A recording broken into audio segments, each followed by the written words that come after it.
60% ઇમરજન્સીમાં લોકોને ટાઈમ પર બ્લડ કેમ નથી મળતું હોતું? ફેમિલી વાળાને આજે પણ રોજ બ્લડ ડોનર માટે સ્ટ્રગલ કેમ કરવું પડે? રોજ ઇન્ડિયામાં હજારો લોકો લડે છે, કારણ કે જ્યારે સૌથી વધારે બ્લડની જરૂર હોય છે ત્યારે જ લોકોને ટાઈમ પર બ્લડ નથી મળતું હોતું. નારી એટલે ફક્ત સૌંદર્ય જ નહીં, શક્તિ, હિંમત અને જીવન આપવાની તાકાત. જે હાથ ઘર અને કામ બંને સંભાળી શકે છે, એ હાથ કોઈની જિંદગી પણ બચાવી શકે છે. નારી ક્યાંય પાછળ રહી નથી, તો પછી કોઈની જિંદગી બચાવવાની વાત આવે તો કેમની પાછળ રહી શકે? કહેવાય છે કે રક્તદાન મહાદાન છે. દુનિયાની બજારમાં બધું જ મળી જાય છે, સિવાય કે બ્લડ. દર 2 મિનિટે માણસને બ્લડની જરૂર પડે છે, અને એમ કહેવાય છે કે એક ડોનેશન 3 લોકો સુધીની જિંદગી બચાવી શકે છે. તમારી 10 મિનિટ એક માણસની આખી જિંદગી બદલી શકે છે.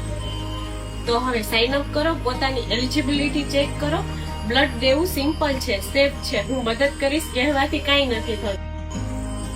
આ બ્લડ ડોનેશન કેમ્પમાં પુરુષો પણ જોડાઈ શકે છે, પણ આ ખાસ પહેલ એટલા માટે છે ને કે વધુમાં વધુ મહિલાઓ આગળ આવે, કેમ કે જ્યારે નારી શક્તિ જોડાય છે ને ત્યારે જીવન બચાવવાનો સંકલ્પ વધારેમાં વધારે મજબૂત બને છે. આવો નારી શક્તિ સાથે સંકલ્પ લઈ રક્તદાન કરી અને જીવન બચાવો. તારીખ છે 11 મે 2026. સમય છે સવારના 10 થી સાંજના 4 વાગ્યા સુધી. સ્થળ છે 209 lecture hall, GMERS civil hospital, Junagadh.